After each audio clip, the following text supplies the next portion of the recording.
ആമി ഇടാം, കുടുക്കയിൽ കാശിടാം. ഇട്ടാൻ ഇട്.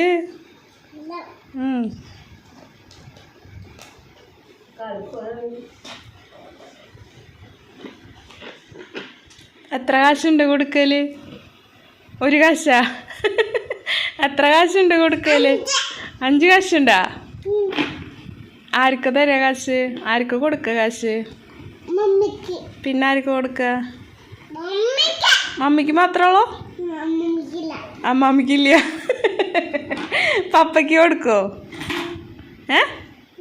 അമ്മുന് കൊടുക്കോ? അച്ഛനും കൊടുക്കോ? ആർക്ക് കൂടുതൽ കൊടുക്ക? അമ്മാമ്മക്ക്. അമ്മാമ്മക്ക് കൂടുതൽ കൊടുക്ക? മമ്മിക്ക്. നോക്കട്ടെ, കൊറേ കാശുണ്ടാ? ആയി, കൊറേ കാശുണ്ട്.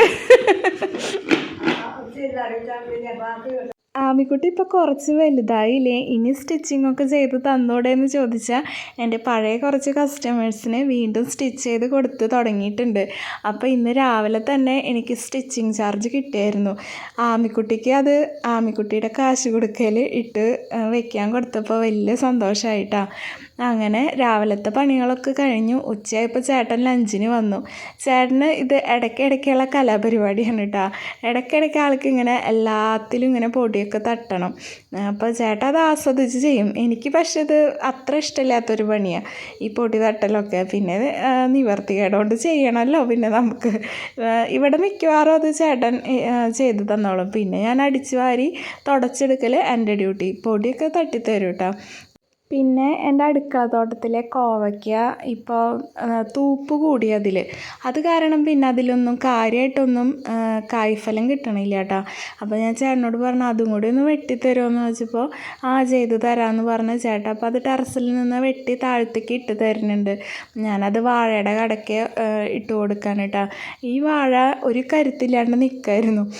പിന്നെ ഞാൻ ജൈവ സ്ലറിയില്ലേ, അത് ഇടയ്ക്കിടയ്ക്ക് ഓരോ കുഞ്ഞ് പെയിൻറ്റ് ബക്കറ്റിൽ, ആ ചെറിയ പെയിൻറ്റ് ബക്കറ്റിൽ ഓരോ പാട്ട അങ്ങനെ ഒഴിച്ച് കൊടുത്ത് ഇപ്പോൾ ആൾ നല്ല ഉഷാറായിട്ട്. ഇപ്പം അതിൽ നിന്ന് കായ്ക്കുലകളൊക്കെ കിട്ടണത് അത്യാവശ്യം നല്ല വണ്ണത്തിലൊക്കെ കിട്ടുന്നുണ്ട്.